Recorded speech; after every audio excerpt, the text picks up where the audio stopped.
Sorry, my phone was overheating, so I had to start a new video. All right, so I've already started this one. It says the communications tower is located at the top of a steep hill as shown. The angle of inclination of the hill is 68 degrees here. A guy wire is to be attached to the top of the tower and to the ground, 127 feet down from the base of the tower. Okay. The angle formed by the guy wire is 17 degrees. Find the length of the cable required for the guy wire. All right, so we have this length and we have this angle, but we don't have anything else. So what I need to do is try to figure out what this angle right here is. All right, so I know that from the horizontal, this line going up here is going to be, and I'll draw it from here. So from here, this is it's the same line, it's the same horizontal. So this angle from the horizontal right here is 68 degrees. All right. So this is a vertical line. So this line has to be 22 degrees. Okay.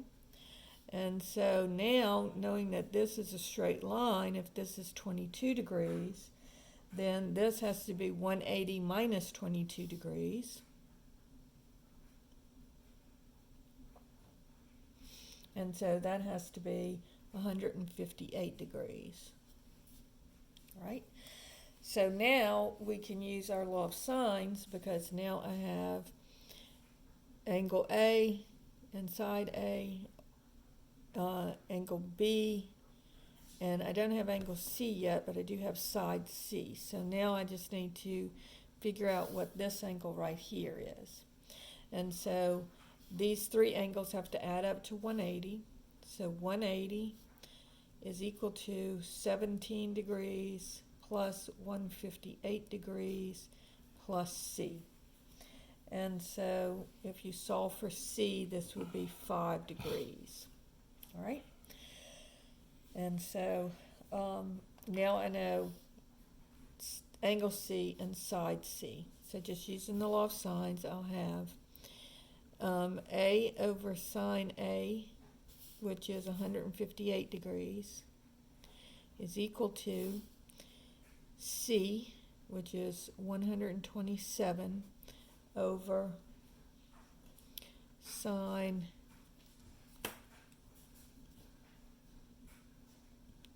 of 5 degrees. It looks like none of my pens are writing here. And so now multiplying both sides by the sine of 158 degrees,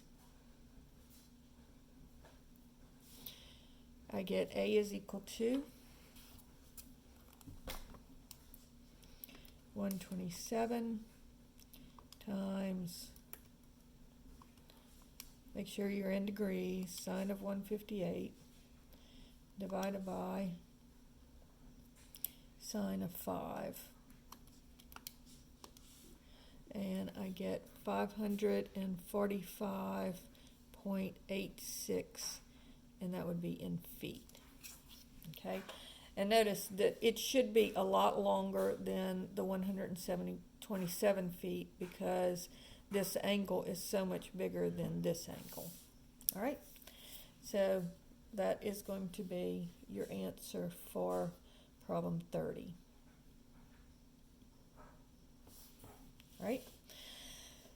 Now, problem 29, you have side angle side. Okay. So notice I don't know the side across from the angle I know, and I don't know either one of these angles. So I cannot use the law of sines. I have to use the law of cosines. And so that takes a little bit of space, so I'm going to go ahead and do that on another piece of paper.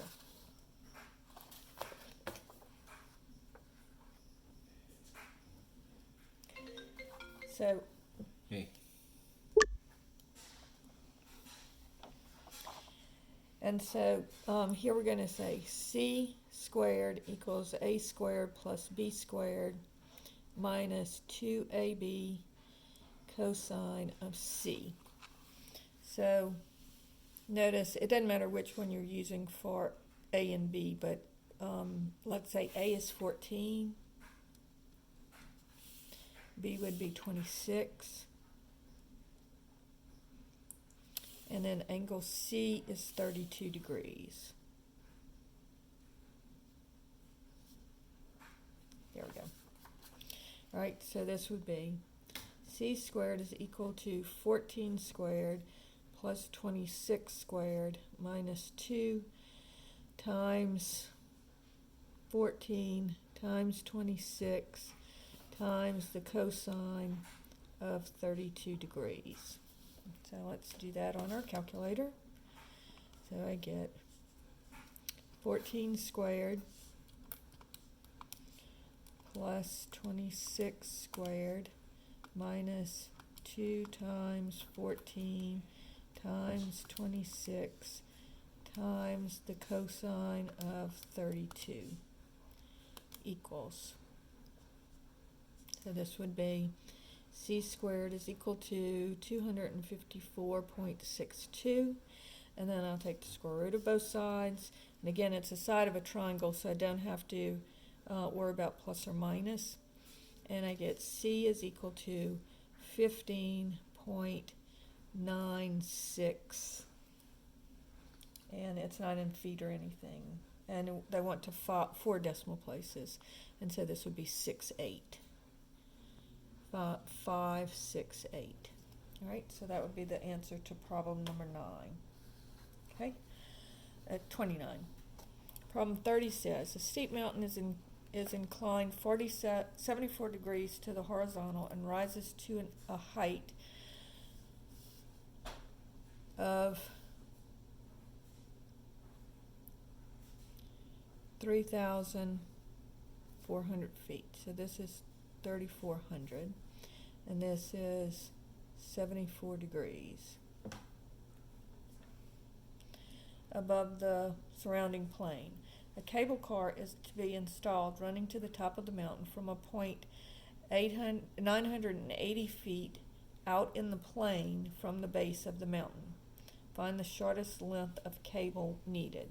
So I'm going to run a cable car here.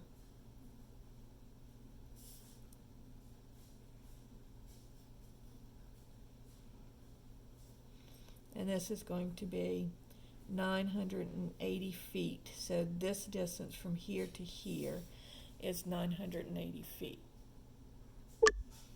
Now this one, we don't really need the law of sines or the law of cosines unless I'm misreading this problem. Notice if I look at my original triangle, this is 74 degrees and this is 3,400 feet.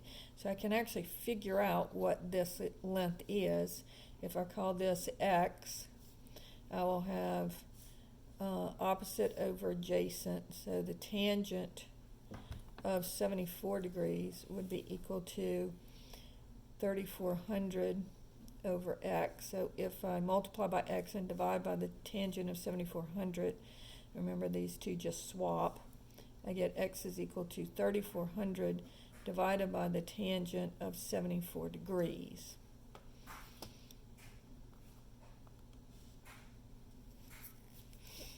And so this is going to be 3,400 divided by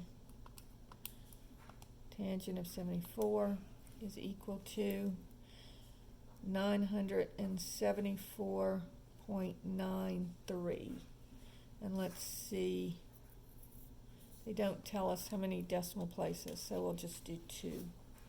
All right, and so now I know that this is 974.93 feet, and so this total distance down at the bottom, so plus 980 would be 1,954.93 feet. So now I have a triangle that looks like this.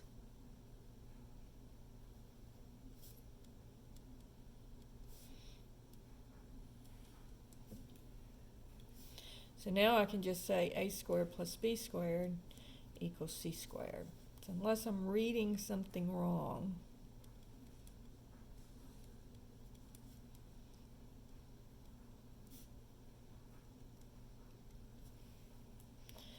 and so I'll square this plus 3,400 squared is equal to that, and then I'll take the square root of both sides.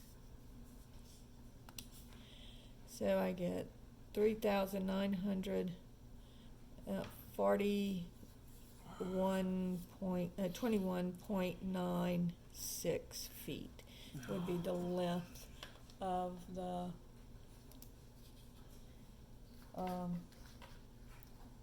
cable that I would need. Okay.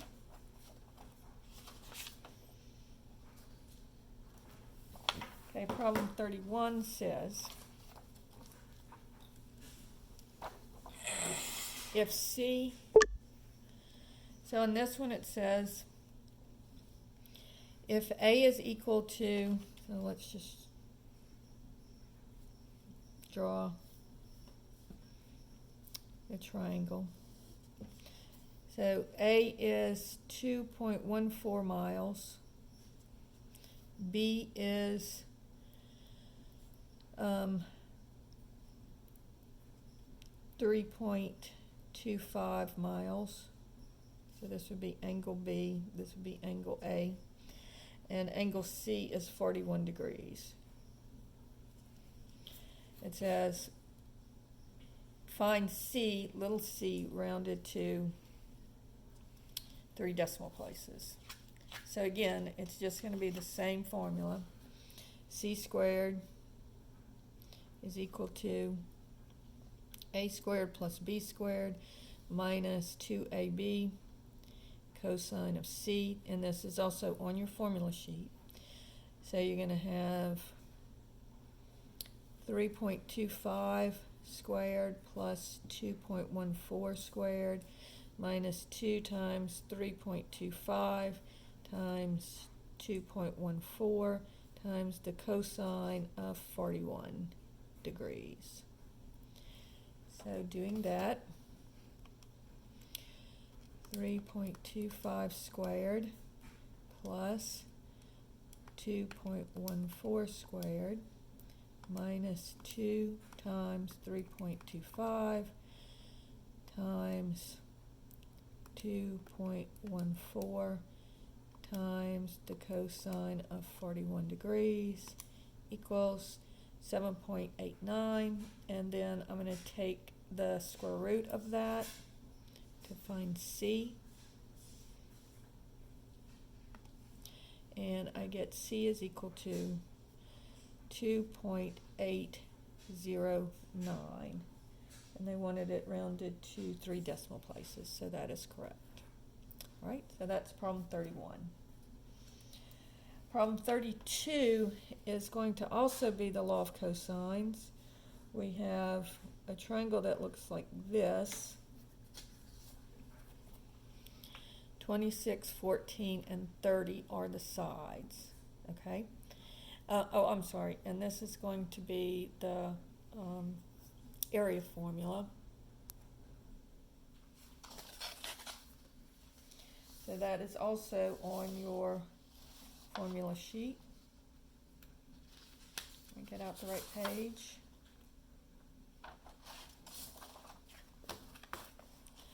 So remember, area is equal to the square root of s times s minus a times s minus b times s minus c, where s is a plus b plus c over 2.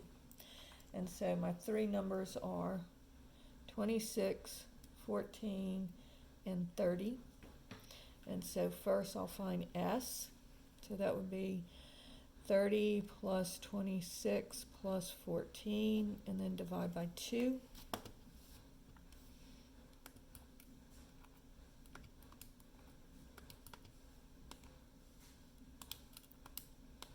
and that gives me 35. So my area is going to be, this is called Heron's formula if you recall.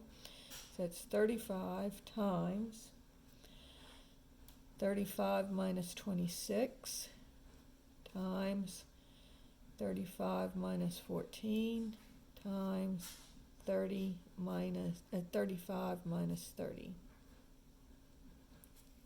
Right?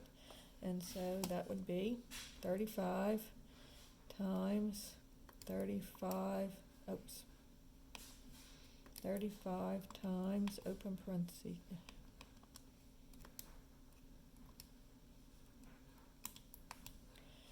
35 minus 26, close parentheses, times, open parentheses, 35 minus 14, close parentheses, times, open parentheses, 35 minus 30, close parentheses, equals, and then take the square root of it, and I get 181 point, and let's see, they want it rounded to 4 decimal places, so that'd be 1, 2, 3, 4, so it'll end at the 3. 8653. All right.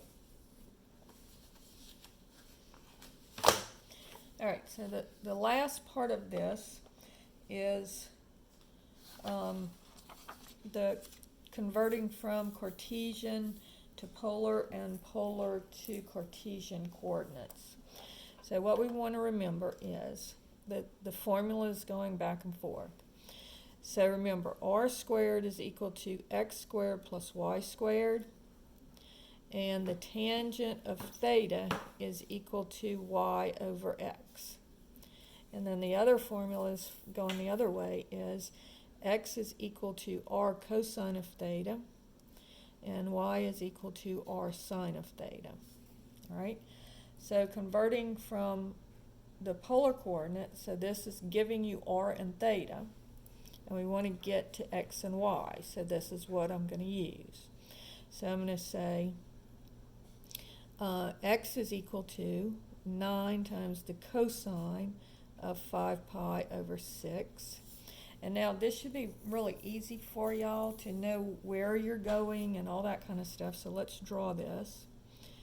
So 5 pi over 6, so this would be pi is 6 pi over 6.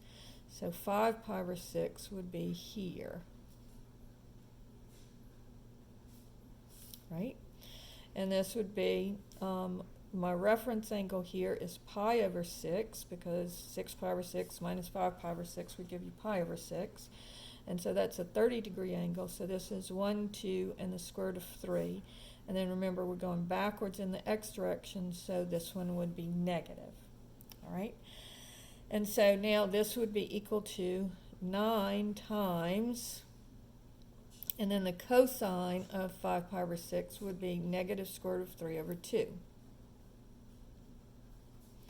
And so that's going to be negative 9 square root of 3 over 2. My y-coordinate is going to be 9 times the sine of 5 pi over 6. And so that's going to be 9 times, and the sine is opposite over hypotenuse is 1/2. And so that would be 9 over 2. So my coordinates here would be negative 9 square root of 3 over 2, comma 9/2. All right? All right? And then now on this one, we're going to go in the opposite direction. So here they're giving us the x and the y, and they're asking us to find the r and the theta. So again, if we just draw it, it becomes very easy.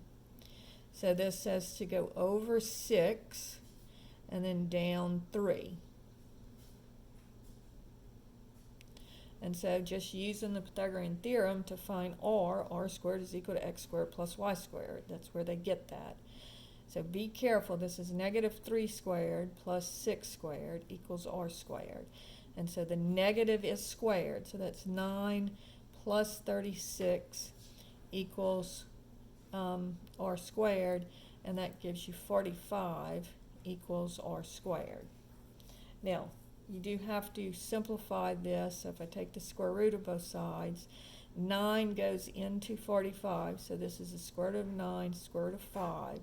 So this would be 3 square root of 5 equals r.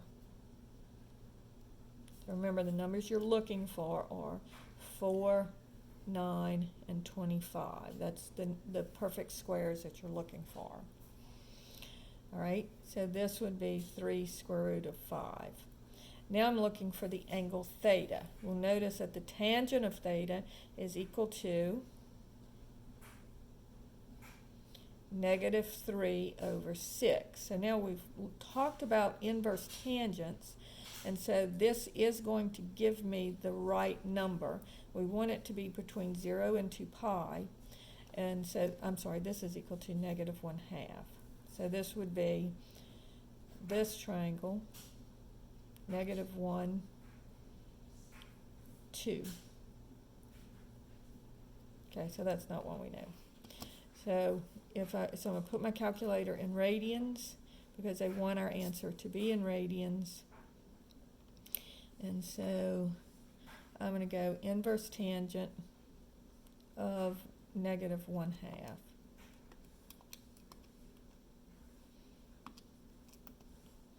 And I get -4.636.